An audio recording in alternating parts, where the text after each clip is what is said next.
بسم اللہ الرحمن الرحیم۔ بسم اللہ الرحمن الرحیم۔ السلام علیکم عزیز طلبہ، آن لائن کلاس میں آپ کو دوبارہ خوش آمدید کہتے ہیں۔ جماعت نحو مضمون مطالعہ پاکستان، لیکچر نمبر 2 اور باب نمبر 2۔ آج کے ٹاپک میں ہم کربس مشن 1942 سے آغاز کریں گے۔ آپ لوگوں نے لیکچر نمبر 1 میں قیام پاکستان اور قرارداد لاہور کے متعلق پڑھا تھا۔ اسی سلسلے کی یہ تیسری کڑی ہے۔ برصغیر کے سیاسی بحران کو حل کرنے کے لیے برطانوی حکومت نے 1942 میں سر اسٹیفورڈ کربس کو بھیجا تھا 3 وزیروں کے ساتھ۔ میں آپ کو یہاں پہ بتاتا چلوں کہ جس زمانے میں یعنی 1940 میں جب قرارداد لاہور وہ منظور کی گئی تو اس سے 1 سال پہلے دوسری جنگ عظیم کا آغاز بھی ہوا تھا، جس میں تقریباً دنیا کے بیشتر ممالک وہ اس جنگ میں انوالو تھے، بشمول برطانیہ یعنی انگلینڈ، وہ بھی اس جنگ میں شامل تھی۔ اور دوسری طرف برصغیر میں آزادی کے لیے بھی کوششیں شروع تھی قائد اعظم کے رہنمائی میں۔ تو اسی سلسلے میں کربس یہاں پہ آ گئے اس سیاسی بحران کو، اس سیاسی مسئلے کو حل کرنے کے لیے۔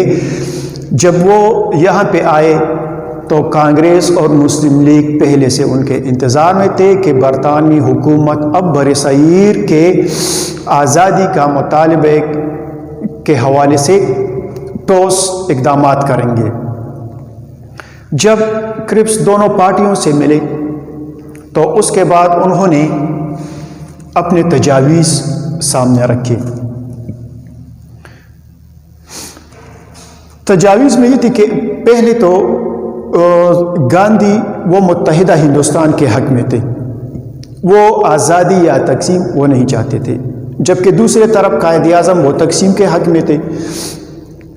دونوں کا اتفاق نہیں آ رہا تھا، تو اس سلسلے میں پھر اسٹیفورڈ کربس نے یہاں پہ اپنے تجاویز بتائی کہ پہلا تجویز یہ کہ جنگ کے بعد ایک آئین ساز کمیٹی برصغیر کے لیے اپنا آئین بنائے گی۔ اب جنگ کا خاتمہ کب ہوگا یہ واضح نہیں تھا۔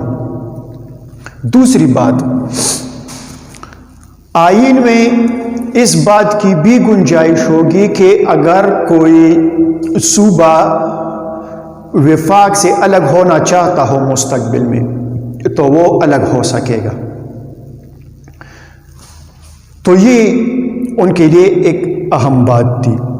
اس کے علاوہ انہوں نے کہا تھا کہ جنگ کے دوران برصغیر کی دفاع کی ذمہ داری وہ برطانوی ہاتھوں میں ہوگی، مطلب کہ آپ برطانوی حکومت کی موجودگی میں آپ برصغیر کا فکر مت کریں، یہاں کیا ڈیفنس دفاع وہ برطانوی ہاتھوں میں ہے، برطانیہ ذمہ دار ہوگا پورے برصغیر کی حفاظت یعنی دفاع کے لیے، اور جنگ کے بعد ہم عبوری حکومت کا قیام کریں گے، عبوری حکومت کے قیام کے بعد تقسیم والا سٹیپ لیں گے۔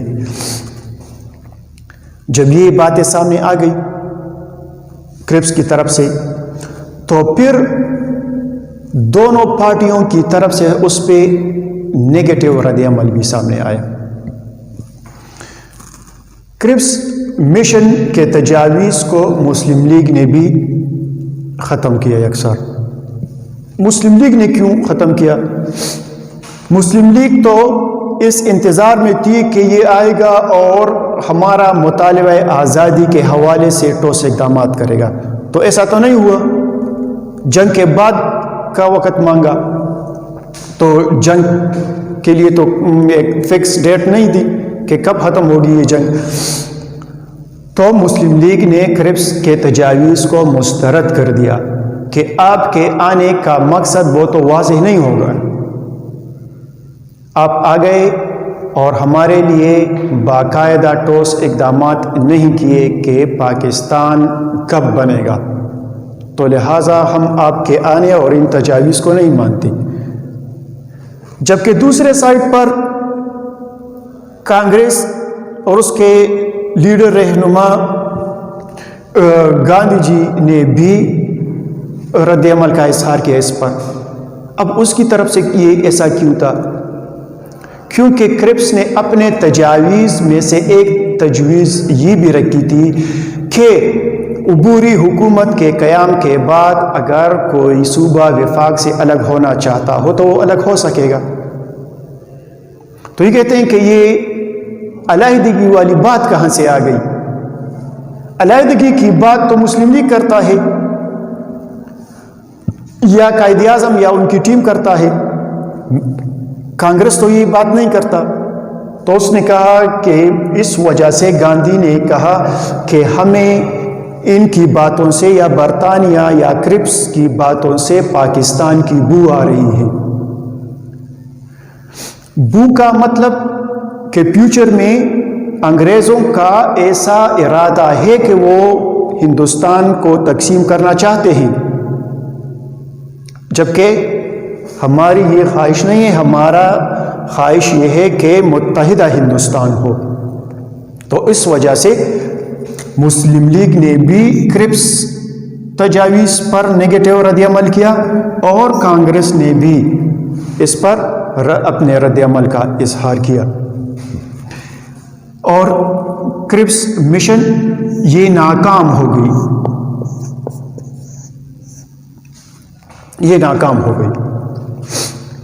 پھر اسی سلسلے میں سی آر فارمولا، راج گوپال چکرورتی ایک کانگریسی لیڈر تھا، ایک کانفرنس میں، اجلاس میں انہوں نے اپنے تجاویز پیش کرنے کا مطالبہ کیا کانگریس کو 1944 میں۔ اچھا، اس فارمولے کا اہم نکات کیا تھے؟ نمبر 1، عبوری حکومت کا قیام۔ نمبر 2،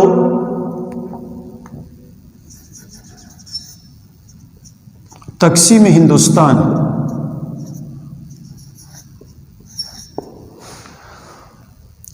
اور تقسیم کے ساتھ ساتھ جو چیزیں یا جو ادارے ہیں ان کو بھی تقسیم کیے جائیں گے، یعنی باقاعدہ برصغیر کے مالیات کو بھی تقسیم کریں گے، پاکستان کے حق میں جتنا پیسہ اور فوجی ساز و سامان وغیرہ آتے ہیں وہ پاکستان کو دیں گے، اور جتنا پیسہ ساز و سامان وغیرہ ہندوستان کے حصے میں آتے ہیں وہ ہندوستان کو دیں گے۔ یہ ساری باتیں یہ راج گوپال اچاریہ کی تھی۔ اس نے کہا کہ ہم پہلے عبوری حکومت کا قیام کریں گے، الیکشن لڑیں گے، الیکشن میں دونوں جماعتیں اکٹھے بیٹھ کر عبوری حکومت کا قیام کریں گے۔